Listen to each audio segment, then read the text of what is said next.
With 5 Call of Duty games released since Call of Duty 2's original launch back in 2005, it could have been easy to write it off as being irrelevant in today's market. But should you though? In this video I will attempt to answer one very simple question. Call of Duty 2, is it worth it?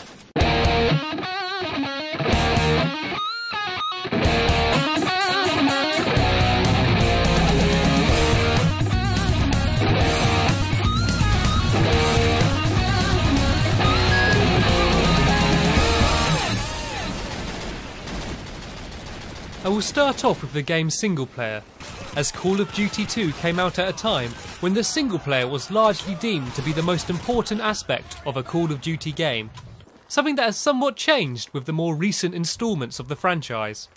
The campaign is of a decent length, taking between 6 and 8 hours to complete, or should I say the game's free campaigns.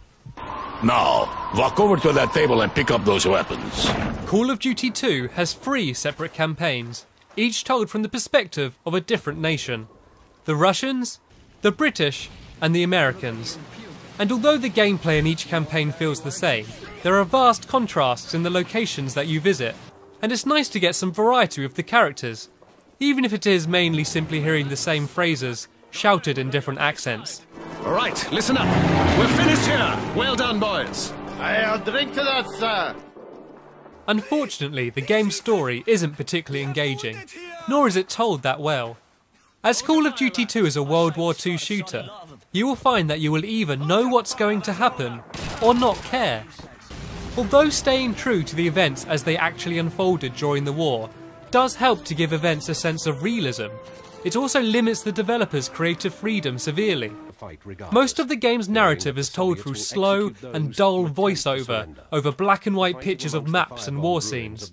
And although this might give the game a sense of credibility, it is hardly using the interactive medium of video games to its fullest extent. Thankfully though, if the game's cutscenes won't keep you entertained, the gameplay should. The campaign is much of what you might have come to expect if you've played other Call of Duty games. The same ducking in and out of cover while you wait for your health to regenerate, constantly spawning enemies, big set pieces and scripted events are all here. Although where the game does differ is with the amount of freedom that is gifted to the player. For several sections you can choose what angle you'd like to approach an objective from, or even what objective you'd like to deal with first. And while this doesn't improve the game that much, as the AI can sometimes struggle when it doesn't know where the player is going to be coming from, and most of the objectives do still boil down to go here and blow this up, it is still something that is unique to the Call of Duty 2's campaign when it is compared to other Call of Duty games. While the campaign features enough dramatic moments and solid gunplay to keep you engaged until its finale, it will give you little motivation to replay it more than once. The game has no collectibles or secrets to be discovered, and apart from completing the game on the hardest difficulty, there is no challenges to be found in the way of achievements either, so the next place to look is the multiplayer.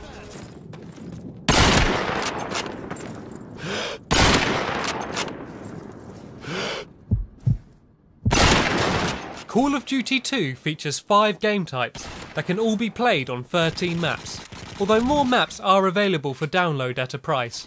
And while the campaign feels much the same as modern Call of Duty games, the multiplayer is showing a few wrinkles. Axis eliminated.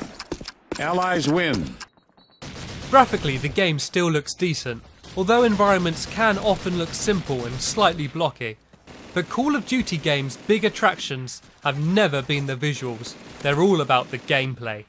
Although moving around, aiming down your gun, lying prone and throwing grenades will all feel familiar to veteran Call of Duty players, many of the other features that more recent Call of Duty games have included as standard are missing. The biggest of these missing features are custom classes. While at the start of the game you do choose a class setup, these classes are not customizable. They basically just boil down to what gun will you start with and how many grenades will you have. This can be considered as a good or a bad thing, depending on what you like in a shooter. If you like everyone to start on a level playing field, with no perks, equipment or gun attachments, altering the outcome of firefights, and instead the outcome of battles to be based on player tactics, reactions, and aiming abilities, then this simplified gameplay might be for you. Other features that you might have expected to be included aren't present, such as kill streaks, the domination or demolition game types, or any in-depth leaderboards. And as the community is so small, you are unlikely to find any ranked games, so you won't feel that sense of progression that you get in other Call of Duty games. So everything really comes down to the game's pure gameplay. And even that might not be exactly what you've come to expect. For example, there is no sprint in the game. You instead have to switch to your pistol for you to be able to run faster. And sure, that's not a game breaker, but it will still take some getting used to. Something else that you may have to adjust to is the button layout. And while the game's default settings are nearly identical to the series' later installments, if you usually play on the tactical button layout, you are going to have to change, because it's simply not in the game. Once again, this is somewhat of a minor point, but it can still cause frustration if you plan to switch between Call of Duty games regularly. On the whole, gameplay is great fun. Apart from the game's sometimes erratic auto lock-on system, moving and aiming feels intuitive, and matches can be just as fun and intense as the more recent Call of Duty games. Axis eliminated. Allies win. But while playing is fun, finding games can be difficult. The game does still have a community on the Xbox 360, but it is a small one. I have always managed to find a game whenever I have tried. However, these are usually small 2v2 games, with players frequently backing out. Playing the game type that you want can also be difficult, as most players seem to be exclusively playing deathmatch. All of this does of course depend on the time and day you are searching, but don't expect to quickly jump into a match of your choice through any kind of matchmaking system. Once you do find a group of players and get a game started, everything doesn't always go smoothly. Lag and connection interruptions are a frequent occurrence, and as Call of Duty 2 was released before the days of host migration, expect a few abrupt endings when you kill the host a few too many times. Matches also have a tendency to turn into sniper-only affairs a little too frequently. The sniper rifles are particularly powerful, which makes Call of Duty 2 a favourite for quickscopers and trick shooters. And while these sniper lobbies can sometimes be good fun, it would be nice to see some more variety in the gameplay.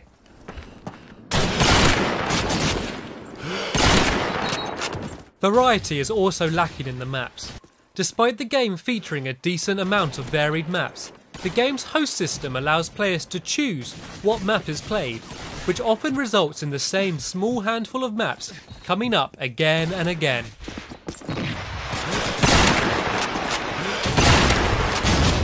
In conclusion, Call of Duty 2 is a game that hasn't aged badly, but with so many sequels released so quickly after its launch, you can't help but compare it and feel slightly disappointed with its lack of features. But is it worth the price tag?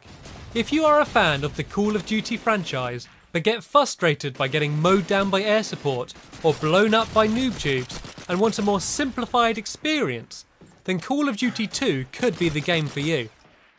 However, if you have only played the franchise's more recent installments and are loving them, or have just got an Xbox and are looking for cheap games to add to your collection, then I would recommend looking elsewhere.